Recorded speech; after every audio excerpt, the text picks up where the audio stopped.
Beneath Noctavia, Chapter 11, Practice Wreck. Ethan walks downstairs and sits on his couch in the living room. He wants to know how the damage he deals is calculated. Thanks to the sword, he knows weapons have a base damage. But what about his fists? Going by the dungeon, he did 77 damage with his claws. That's 3 times the minimum damage his sword can do. He opens his character sheet and looks at his stats. Judging by the damage, hitting a vital spot deals 3 times the target's max HP. Makes sense, since nothing could survive losing its head. My strength is at 55 with my ring. I imagine my bare hands would deal 55 damage. But I did more with the claws. The description says it boosts my strength by my intelligence, so it boosts it by 50%. Since my intelligence is 45, it boosted my strength by 22. It was 22.5, but it didn't round up. I know my melee weapons deal 10 more base damage as a result of my strength reaching 25. But do my weapons gain a bonus from my strength? Maybe it depends on the type of weapon. Daggers could get it from agility, while a hammer would from strength. I'll have to test it. Hang on. Half of my intelligence is 22.5. That's how many liters of blood I can store. All right, I need to decide now. Am I going to focus on blood magic? It has low mana consumption aside from that transformation spell, but it takes my HP. I can substitute for the blood I've absorbed. But every 5 HP is 1 liter. Ethan thinks before opening his mouth. That's 5 liters for the claws, 8 for the blood prison, 40 for the wings, plus another 2 per minute. I don't know if I can use absorb blood for the transformation spell. Ethan says before sighing. If I do focus on blood magic, I'll need to increase my intelligence. Since it's used in melee, I can do strength too. Increasing agility would help with that, along with endurance to be able to afford the spell's HP cost. So, just 4 of my stats. Ethan thinks with a laugh. I can continue using Enhanced Body to give me some base stats. Wait! The market! Ethan says before taking the Noctavia market tablet out of his inventory. He turns it on, and it asks him to create an account. He can't do anything else until he does. He creates one, providing his address, picture of his driver's license, and the guild he's a member of. After he taps done, the page changes. It brings him to a site with several items on display.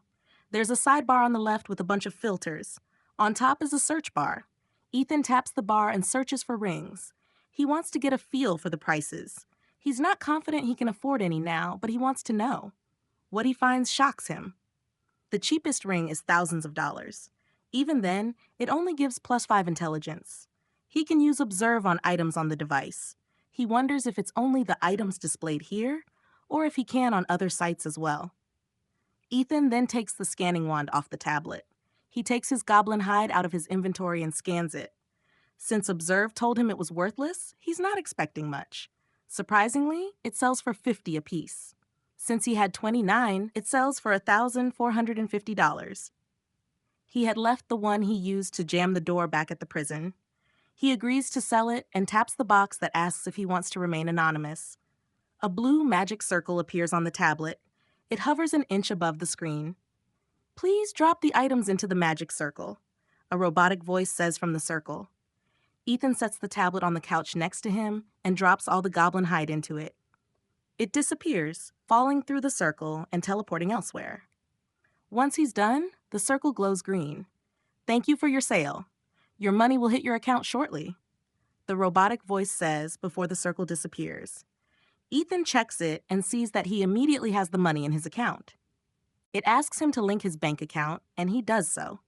After filling in the information, he smiles. He then scans his 50 glass throwing stars. The result is disappointing. They only sell for 20 apiece. Still, he sells them and gets another 1,000. Hang on, I just made $1,000 from items I made with craft and glass bottles. Can I just craft a bunch of random items and sell them? I'll level up the skill and make a profit at the same time. Ethan thinks before jumping up. No, hold your horses, Ethan, Ethan tells himself. First things first, we're leveling up Create Barrier. We need it to train after all. Ethan says before getting an idea. He switches to his second gear set. He had already put on his leather armor and sword. His sword appears in his right hand. He repeatedly uses Observe on it while raising his left hand. He casts Create Barrier before looking around. He's curious what it'll look like. He finds himself in his living room. He walks over to his back door and looks out. The sky is blue with a green tint. Aside from that, it looks just like real life. He walks back and continues, observing his sword while casting Escape Barrier. He repeated this 16 more times. Once he's out of mana, he meditates. He does this until his alarm hours later. It rings at 10, which is when he wants to eat. Now that he knows he doesn't need sleep, he plans to put it to use. He still plans to sleep, since he did exhaust himself in prison. But that was mental exhaustion, not physical. Still, he plans to sleep one night every 3 days. After cooking dinner and eating it, he gets back to practice. He does this all throughout the night. Once his 8 a.m. alarm rings, he makes breakfast. As is usual now, he gets his daily quest along with other notifications. New quest, teammates. Meet your new teammates and boss. Reward. The reward will change depending on the outcome of your meeting. Enter Escape Dungeon Barrier Level 2. Enter Escape Dungeon Barrier is now more likely to succeed in escaping. Create Barrier Level 2. You can now create a plains barrier. The inside of the barrier will resemble a clear green plains as far as the eye can see. Observe Level 5. Observe now allows you to learn of a target's elemental weakness. Create Barrier Level 3. You can now slightly adjust the time ratio of the barrier. Time in the barrier can flow normally or twice as fast/slow. I can make time slower in barriers. That's amazing. I'll be able to level up my skills faster there. Ethan thinks before his phone starts ringing. He walks over to the couch where he has it charging and answers it. Hello? Ethan asks, since the caller ID was unknown. Hello, is this Ethan Vale? A female voice on the other end asks. Yes, who is this? Ethan asks. My name is Leona Hart. I'm the team leader of the Concord Warden's 19th Combat Team. You've been assigned to my team. Did they not mention me? She asks, faking a hurt tone. They did. They told me you'd call and we'd meet, so I can meet the rest of the team. Ethan replies. Good, and that's exactly why I'm calling. We're meeting up for lunch today, and I thought it'd be a perfect time to introduce you. I'll text you the time and location. Is that all right? She asks. Yes, I'll see you then, Leona. Ethan replies. Until then, Ethan, Leona says before hanging up. Ethan saves her number to his phone before getting a text. It's from Leona, and she tells him the address. It'll take me 10 minutes to get there. I'll leave at 11:30 though, so I have time for traffic and get there early. Ethan thinks before standing up. He sets an alarm and continues his practice. When he makes a barrier, he makes time in it move twice as slow. He doesn't make a plains barrier, as the contact back and forth hurt his eyes when he did, so he keeps them realistic. He does his meditation in there too, speeding up his leveling. After 3.5 hours, his alarm rings. He managed to drain his mana twice and had recharged half of it with meditation when his alarm went off. He leaves his barrier and walks to the garage. There's a door in the living room corner, next to the end of the couch, that leads to the garage. As Ethan walks, he gets his notifications. Enter Escape Dungeon Barrier Level 3. Enter Escape Dungeon Barrier now has a small chance to succeed even if the dungeon barrier owner prevents you from leaving.